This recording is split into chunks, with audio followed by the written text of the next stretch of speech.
No Marcos, capítulo de número 10, vamos fazer menção do verso 35 em diante.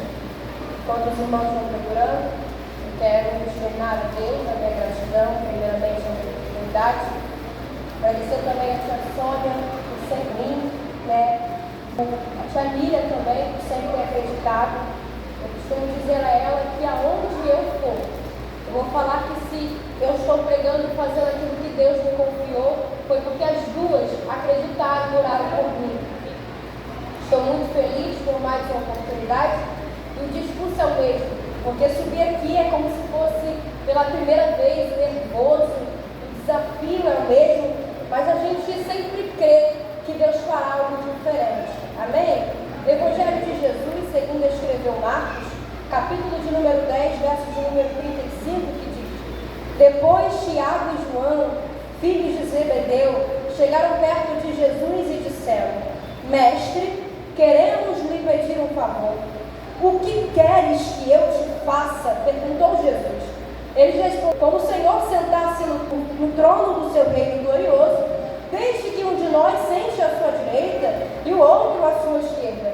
Jesus respondeu: Vocês não sabem o que estão pedindo? Por acaso vocês podem beber o cálice que eu vou beber e podem ser batizados como eu vou ser batizado? Eles disseram: Podemos. Então Jesus disse: De fato, vocês beberão o cálice que eu vou beber e receberão o batismo com que eu vou ser batizado. Mas eu não tenho o direito de escolher quem vai sentar à minha direita e à minha esquerda, pois isso não compete a mim, pois foi Deus quem preparou esses lugares e Ele dará a quem quiser. Quando os outros 10 discípulos ouviram isso, começaram a ficar zangados com Tiago e João. Então Jesus chamou todos para perto de si e disse: Como vocês sabem, os governadores dos povos pagãos têm autoridade sobre ele e mandam neles. Mas entre vós não pode ser assim. Pelo contrário, quem quiser ser importante, que sirva os outros, e quem quiser ser o primeiro, que seja escravo de todos. Porque até o Filho do Homem não veio para ser servido, mas veio para servir e dar a sua vida para salvar muita gente. Feche seus olhos e ore comigo. Soberano Deus e eterno Pai, te agradeço por mais uma oportunidade de vida. Te pedir, Senhor, o teu toque, Espírito Santo, aquele toque que só o teu Espírito tem, que quebranta os nossos corações, que faz com que a gente lembre que somos nada, mas que dependemos de um Deus que pode tudo. Espírito Santo, ministra comigo mais uma vez, e mais uma vez eu te digo: eu te amo, Senhor. E se o Senhor não fizer, Pai querido, ai da Rebeca, que diminua eu e que teu Espírito cresça, Pai querido. São essas bênçãos que eu te peço, te agradeço, em nome de Jesus, amém. Aplauda o Senhor.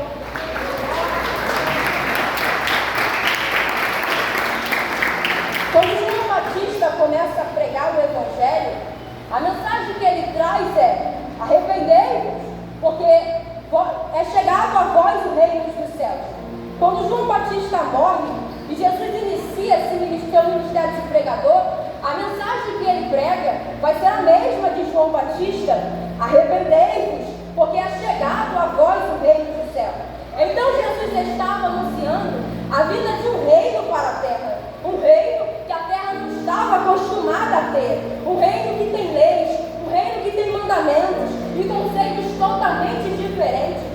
Jesus, no seu ministério, ele vai pregar com grande propriedade e autoridade, vai curar enfermos, vai ressuscitar mortos, vai multiplicar alimento e vai ter domínio sobre os espíritos malignos, de forma que a mensagem de Jesus, ela fica cada vez mais evidente, o seu poder fica cada vez mais inquestionável, a ponto de que na ocasião que ele multiplica os pães e os peixes, os homens olharem para Jesus e desejar transformar ele em seu rei, querendo que Jesus governasse sobre ele, porque esperavam que em Jesus fosse encontrar a solução dos seus problemas terrenos. Mas o reino que Jesus estava apresentando, o reino que Jesus estava mostrando, era o reino dos céus, cujos leis são diferentes dos governos terrenos e os princípios diferentes. Por isso, à medida que Jesus anunciava o reino e pregava com poder e grande autoridade, os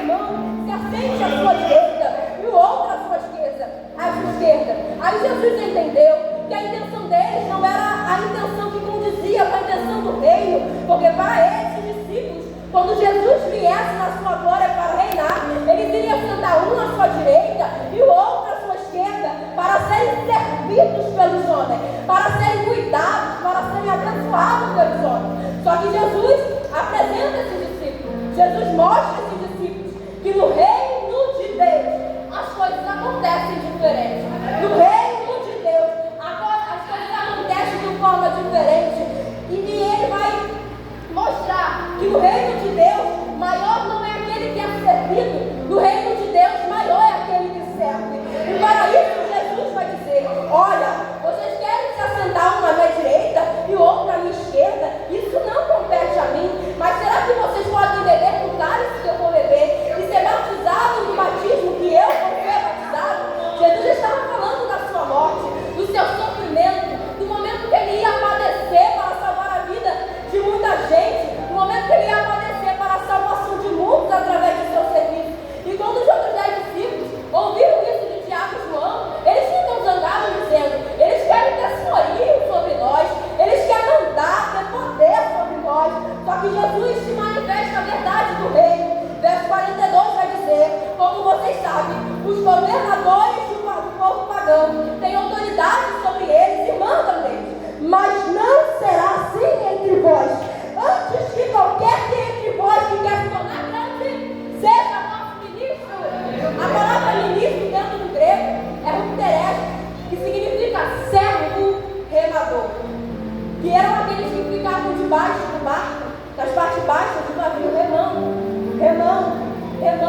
e sem eles o barco não se movimentava. E são esses que faziam o barco andar. A ideia é que Jesus queria trazer à mente daqueles discípulos que o mais importante não é quem está em cima, não é quem começa de cima, o mais importante é quem estava embaixo. O mais importante não era como ocupava a alta posição em cima, mas era quem ocupava a posição de fazer o navio se movimentar. Quer fazer o barco andar? Você não começa de cima, começa embaixo. Quer fazer o barco fluir? Não começa de cima, começa embaixo. Mateus capítulo número 4 vai dizer que Jesus é levado pelo Espírito Santo para ser tentado pelo diabo. Ele jejuou 40 dias, jejuou 40 noites. E verso 8 vai dizer que o diabo levou Jesus para um monte muito alto, mostrou-lhe todos os seus reinos, mostrou os reinos do mundo e as suas grandezas, e disse a Jesus: eu lhe darei tudo o que você quiser, tudo isso, se ajoelhar e me adorar. É estratégia de Satanás começar em cima. É estratégia do diabo começar em cima. É estratégia de Satanás começar com o microfone na mão. É estratégia de Satanás querendo ensinar antes de aprender. Sabe por quê? Muitos ministérios se encerram no meio do caminho, porque quando Jesus disse para remar embaixo, quem assumir a alta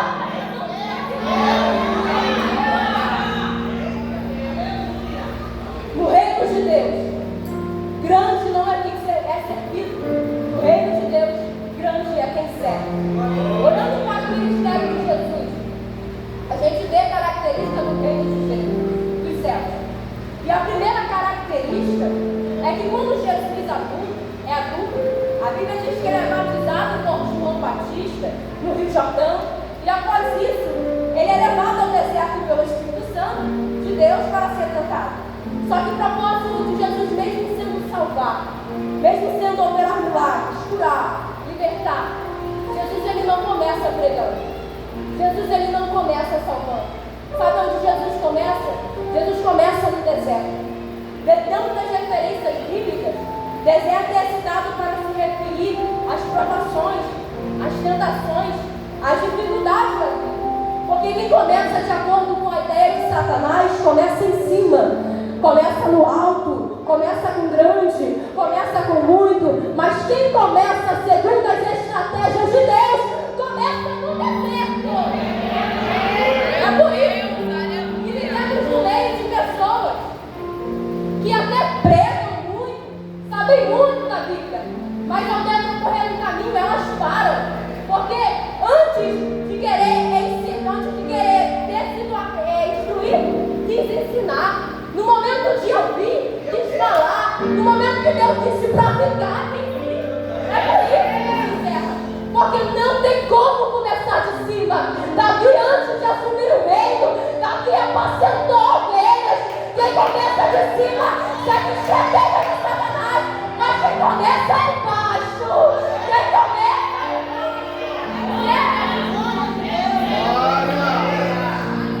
isso é lindo. Porque eu sempre, desde quando eu fui chamada, desde quando Deus me confiou o ministério, eu sempre disse, antes eu queria escolher o ministério. Eu até falei com o meu líder Fabrício, que se eu pudesse escolher aquilo que eu queria fazer dentro da igreja, eu escolheria cantar, né? Porque para mim é fácil chegar e cantar, mas todas as pessoas elas passam por uma certa dificuldade. Ontem eu falando com o presbítero Charles, e eu falei assim, a mensagem não está boa, é a última vez que eu vou pregar, eu não quero mais. Mas desde o início, eu lembrei de uma oração que eu fiz ao Senhor, e o Senhor me disse, quem começa de baixo, não para no meio do caminho. Quem começa de baixo, não para no meio do caminho. Quem começa no deserto, quem começa com pouco, quem começa com nada, vai fluir, vai amar. Porque entende a importância do pequeno, entende a importância do pouco. Sabe qual é o nosso problema? É que a gente quer ser muito visto, é que a gente quer ficar muito no microfone na mão, é que a gente quer ensinar em vez de aprender. Só que com Deus não é assim. Com Deus é assim. Exatamente depois de cima. Deus se ouve e depois fala. Deus é diferente. Jesus ensinava de uma forma radical. Ele disse coisas que foram e até hoje são radicais, né? No Evangelho de João, capítulo de número 13, vai nos contar acerca de quando Jesus ele vai tomar uma atitude e vai deixar os discípulos encarrecidos. Jesus vai pegar uma toalhinha e envolver em seu pescoço, vai pegar uma bacia, vai encher de água e vai colocar os discípulos assentados. Jesus vai até cada um dos discípulos, o rei da glória, o rei todo-poderoso. Ele vai se prostrar, ele vai se humilhar diante dos discípulos e vai pegar os pés de cada um deles e colocar dentro da bacia. Só que Pedro, olhando para isso, ele vai dizer, Senhor, eu não vou permitir, eu não vou deixar, mestre, eu não vou deixar que o Senhor lave os meus pés. Sou eu que tenho que lavar os pés do Senhor. E Jesus respondeu, agora você não entende o que eu estou fazendo, mas breve você vai fazer. E Pedro diz, não, Senhor, não posso deixar que o Senhor lave os meus pés. Então Jesus disse, Pedro, se eu não lavar os seus pés, você não tem parte comigo. Pedro disse, então me dê um banho por inteiro, Senhor. Pedro não precisa, porque quem está limpo não precisa ser lavado senão os pés, pois ainda estou nesse mundo. Mas veja, Pedro, se você me considera grande, se você me considera mestre, se você me considera Senhor, você está certo, porque eu realmente sou. Mas se o mestre, se o Todo-Poderoso está descendo, está se humilhando e lavando seus pés, usa isso como exemplo, Pedro.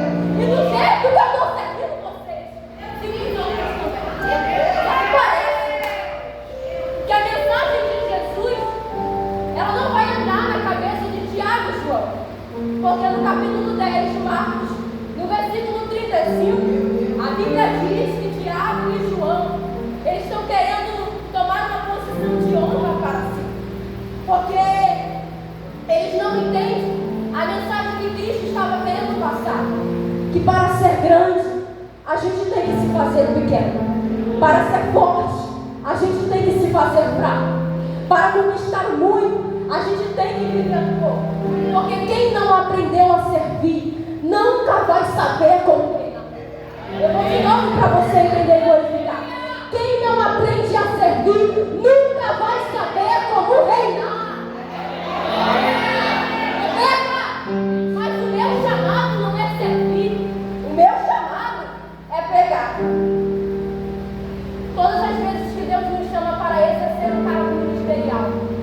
sempre está em todos eles. Eu olho para a história de Neemias, vejo ele como ele teve. Alguém que tinha acesso a ele, ao rei, de forma como ninguém nunca teve. E a Bíblia conta que a notícia de que a Jerusalém foi destruída chega. E Neemias, que antes de assumir essa posição, aprendeu a ser certo. Neemias não fica em casa, porque Neemias, ele comia do bem e do melhor. Neemias, ele vivia no conforto. Neemias, ele bebia do bom e do melhor. Só que Neemias vai para uma pessoa egocêntrica, para uma pessoa que só pensa em si. Eu duvido, eu vou lá reconstruir um muro de um povo que por pura desobediência sofreu isso. Eu vou ficar na minha casa, eu vou ficar comendo do bem e do melhor, eu vou ficar aqui vivendo no confortável. Só que Neemias entende que servir não é sobre quem eu estou servindo, servir é sobre qual Senhor é filho. Porque se eu sirvo a mim, se eu sirvo ao meu eu realmente não vou me colocar no favor dos outros, mas se eu sirvo a Cristo, as coisas têm que ser diferentes. As coisas têm que ser diferentes. Porque quem serve a Cristo entende que evangelho nunca teve nada a ver com pessoas que só pensam em si. Evangelho sempre teve a ver com pessoas que se dispõem em favor dos outros. Meu Deus! Evangelho não é sobre pessoas egocêntricas. Evangelho é sobre Cristo do céu. Esse é o verdadeiro evangelho. Esse é o verdadeiro evangelho. Essa é a ideia do evangelho. Se trata de uma renúncia pessoal em favor do serviço. Verso 36. O que queres que eu te faça? Jesus, ele pergunta ao discípulo. Jesus, mais uma vez, ele se coloca à disposição para fazer aquilo que os seus discípulos fez. O que queres que eu te faça? Todas as vezes que Jesus faz essa pergunta, a gente sabe que algo acontece. Uma cura, um milagre, uma libertação, o cego que volta a enxergar, o coxo que volta a andar, o paralítico que volta a se movimentar. Só que observamos, o texto, que Jesus ele não faz. Jesus ele não opera. Jesus não realiza. E a Bíblia me conta que aquele que pede recebe, aquele que busca encontra, e aquele que bate, a porta se abre. Só que eu perguntei no texto: se aquele que pede recebe, se aquele que busca encontra, se aquele que quando bate a porta se abre, por que eles pediram e não receberam? Por que ele pediu e o Senhor não fez? Será que o problema estava em Jesus? Será que o problema estava neles? Um texto simples na resposta, ele me disse: o problema estava em quem pediu. Tiago 4,3: não tem o que pede porque pedes mal, e quando pede não recebe porque seus motivos são maus. Vocês pedem coisas a fim de usar para o seu próprio prazer. O problema estava na intenção de quem pediu. Lá vai, enquanto o foco da oração, enquanto o foco do pedido por você, você vai continuar nas mãos de Deus como resposta. Parece que eu peço Jesus. Jesus não queria sofrer. Jesus não queria sentir dor. Só que Jesus ensina o verdadeiro evangelho quando ele diz: Pai, se possível for, afasta de mim este cálice, mas todavia seja feita a tua vontade. Evangelho não é sobre viver confortável. Evangelho não é sobre viver bem enquanto meu irmão está crescendo, não. Evangelho está baseado em João 3,16, porque Deus amou o mundo de tal maneira que deu seu filho certo para que todo aquele que nele crê não pereça. Enquanto a igreja não entender que evangelho não satisfaz ela, enquanto a igreja não entender que evangelho não satisfaz o eu, vai continuar tendo não.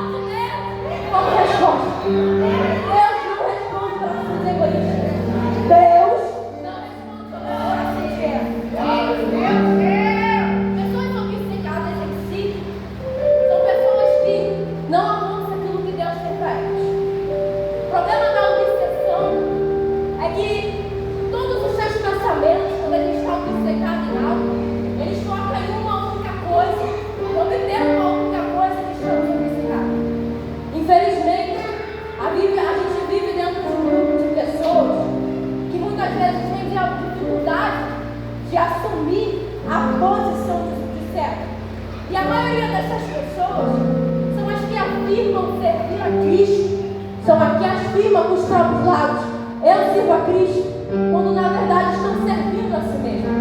E outras pessoas também, que até servem, mas fazem a acepção: eu sirvo na igreja, mas não sirvo a minha esposa. Eu sirvo na igreja, mas não sirvo os meus filhos. Eu sirvo na igreja, mas não sirvo a minha família. Esse não é o verdadeiro servo. Porque o verdadeiro servo, ele entende que não é sobre quem está sendo servido, é sobre o Cristo que deixou o Evangelho. Talvez essa não seja a mensagem que você queria ouvir. Não é a mensagem que Deus vai abrir as portas. Não é a mensagem que Deus vai te dar uma casa. Não é a mensagem que Deus vai fazer, que você vai... Não. É a mensagem que Deus almeja que seu coração seja servo. Porque não tem como reinar.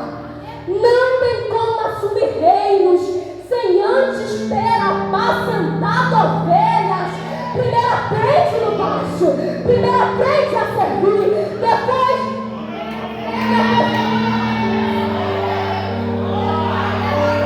Olha o texto, verso 45. Porque até o Filho do Homem não veio para ser servido, mas veio para servir e dar a sua vida para salvar muitos.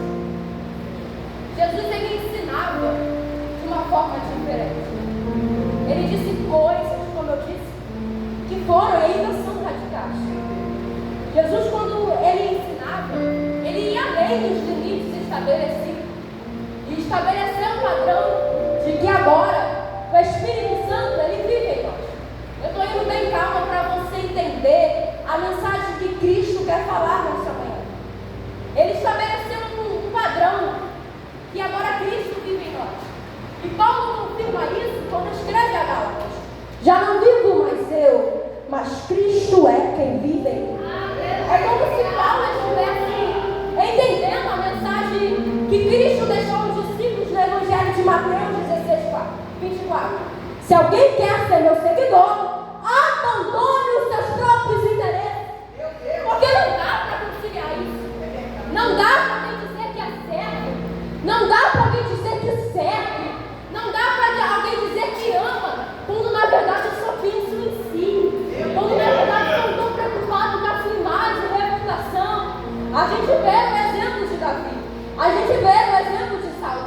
Saul foi o primeiro rei de Israel. Era alguém que estava sempre se preocupando com a sua imagem e reputação. Por outro lado, existe Davi, que antes de ter assumido o reino, primeiro aprendeu a ser servo. E esse é o propósito da mensagem. Não queira pregar, não queira aparecer, não queira ter a cara esbanjada toda vez no cartaz. Antes de se preocupar em aparecer, se preocupe em se tornar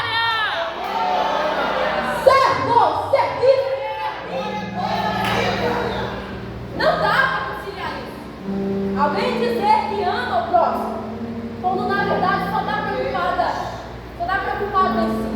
É como se Paulo estivesse entendendo o texto de Mateus 5:40. E se alguém quiser processar-te e tirar-te a túnica, deixe que leve também a capa. Assim, se alguém te forçar a andar uma milha, vá com ele por último. Dar a quem te pedir e não te desvie de quem deseja que lhe empreste algo. Nele, Jesus fala sobre ceder pelo outro. Dá a quem pedir. Você não pode querer, mas agora Cristo é quem vive em você. Dá a quem pedir. Mas eu não gosto. Agora Cristo vive em você. Mas eu não gosto. Agora Cristo vive em você. Quando Cristo vive, o eu ele tem que perder o governo. O eu já não vive mais eu quando Paulo está aqui se referindo. O eu que Paulo se refere é as suas vontades, é os seus interesses. Eu sei, gente, existem pessoas que são difíceis de lidar. Existem pessoas que você não quer nem estar perto. Mas uma vez servo de Cristo, são essas pessoas que você tem que servir e amar. Servo, ele não serve aquilo e a quem ele quer. Ele serve aquilo, aquele E essa é uma verdade que foi um pouco aplicada nas nossas vidas. Porque a gente tem dificuldade. E quando a gente serve para receber elogio, a gente até faz. Mas se não fizer, mas se não fez por mim, não faço mais. Esse não é o Evangelho de Cristo. Mas porque eu fiz por fulana e fulana não foi. Esse não é o Evangelho de Cristo. Lembre-se, você não faz por pessoas, você faz por Deus. Você não faz por humanos, você não faz por coisas, você faz por um Deus. Não é sobre quem está sendo servido, é sobre quem você serve. Eu não suporto isso. Gente que faz, gente que serve, mas está sempre buscando elogio. Aí vai para os estados. Porque a ingratidão me mata. Porque a decepção, nossa. Você não serve a pessoas, você serve a Cristo. A Cristo. A Cristo. É decepcionante mesmo. Mas quando a gente coloca e enraiza o nosso coração na verdade de que a gente não serve pessoas, a gente serve a Cristo, as coisas mudam. Falem bem que ser seguidor de Cristo não escolhe o caminho. Ser seguidor, ser discípulo, não conduz Jesus até onde eu quero ir. Ser seguidor de Cristo não anda segundo as suas vontades. Porque lugar de discípulo não é no comando, lugar de discípulo é seguir os passos. Lugar de discípulo não é no controle, lugar de discípulo é na submissão. Oh meu Deus do céu, levanta a sua mão para glorificar. Seu lugar é de discípulo e você nunca vai assumir o lugar de comando. Aprenda a servir, aprenda a servir.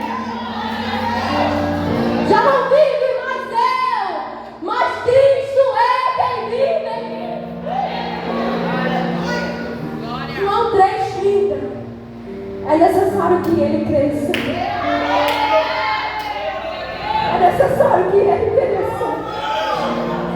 É necessário que ele cresça.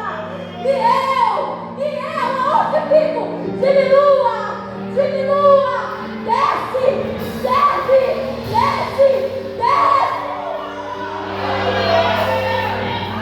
Lugar de discípulo nunca vai ser aqui, no controle, no comando.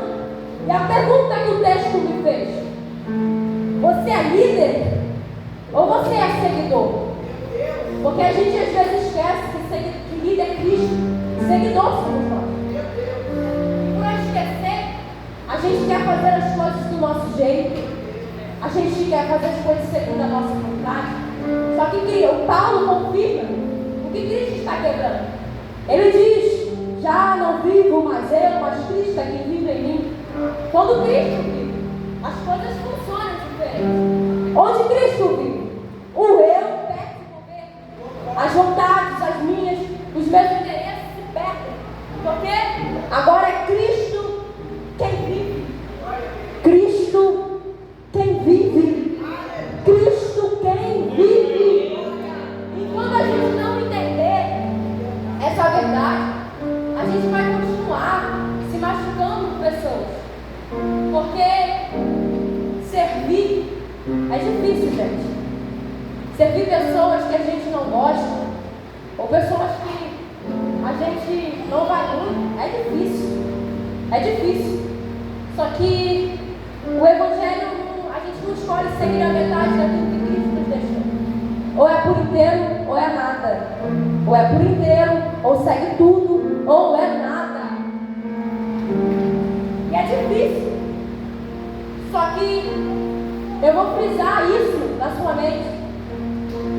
Que Evangelho não é sobre que servir, não é sobre quem está sendo servido. É sobre um Deus que você serve.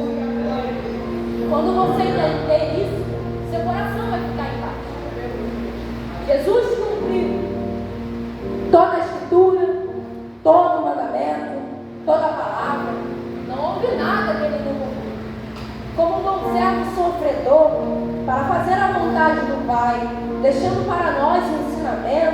deixando para nós um legado que devíamos passar para a geração que encontrássemos diante de nós, a saber, esse ensinamento do serviço, de servir aos homens, da forma que Cristo nos serviu, nos 33 anos em que esteve nesta terra, cumprindo tudo aquilo que era para eu e você cumprir, mas por causa do pecado a gente não conseguiu. Ele fez, para que na semelhança daquilo que Ele fez, por mim e por você, possamos também fazer por outro que está na mesma situação. Esse legado foi transformado em palavras e bem aplicado pelo apóstolo Paulo, quando ele escreve a sua carta aos Filipenses 2:5. Seja a atitude de vocês, seja o sentimento de vocês, a mesma de que Cristo Jesus, que embora sendo Deus, não considerou que ser igual a Deus era algo a que devia se apegar, mas esvaziou-se a si mesmo, vindo a ser servo, tornando-se semelhante a nós. Paulo está dizendo, do mesmo jeito que Cristo serviu, sirva vocês também. Do mesmo modo que Cristo cuidou, cuida você também. Do mesmo modo que Cristo estendeu a mão, estenda você também. Jesus foi exaltado soberanamente e recebeu um nome que é sobre todo nome. Não porque era Jesus, não porque era um grande rei, não porque era um homem poderoso, mas porque esvaziou-se a si mesmo e tomou a posição de servo. Seja a atitude de vocês, seja a nossa atitude, a mesma. Porque quando nós, igreja, entender a importância do serviço, vai existir menos críticos e mais ajudadores. Enquanto nós, igrejas, entender a importância do serviço, vai existir menos mentirosos entre nós e mais colaboradores. Enquanto nós, se eu fosse você, eu começava agora. Enquanto nós entender a importância do serviço, vai existir menos julgadores, porque você não é ninguém para julgar a posição espiritual de outro. Se o outro caiu, você também pode cair. Para de julgar, estende a mão, nossa Cristo. Enquanto a igreja entender a importância do serviço, vai existir mais gente que trabalha do que fala, mais gente que estende a mão. Coloque de pé. Chora.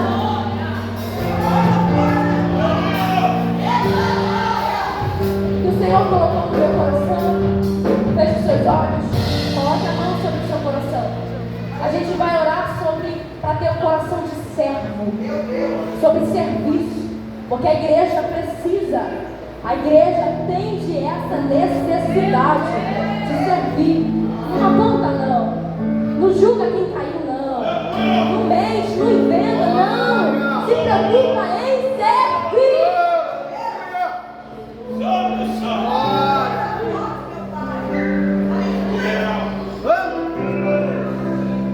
Feche os seus olhos. Olha comigo. Soberano Deus e eterno Pai, Senhor, nosso Salvador Jesus Cristo, te oramos, Pai, não para que o Senhor nos dê uma posição de honra, mas para que se tornamos servos, porque o Senhor está mais preocupado em tornar o nosso coração de servo do que fazer a gente, Senhor, aparecer.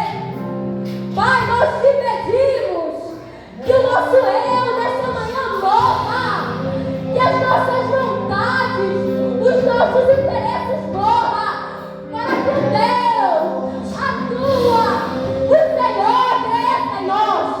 Espírito Santo, aquele toque que só tu sabes, toca, Pai, dentro do coração da tua igreja. Senhor, que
Eu quero te convidar para vir aqui à frente.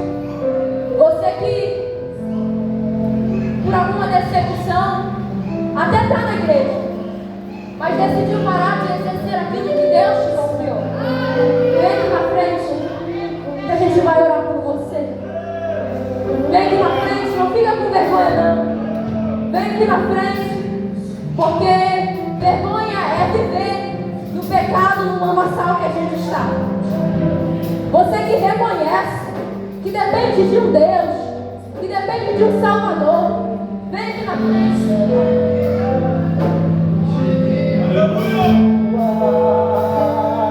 Ele apareça,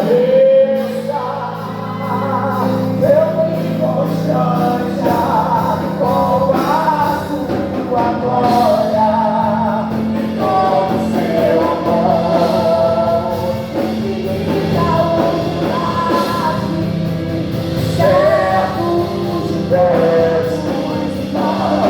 Yeah.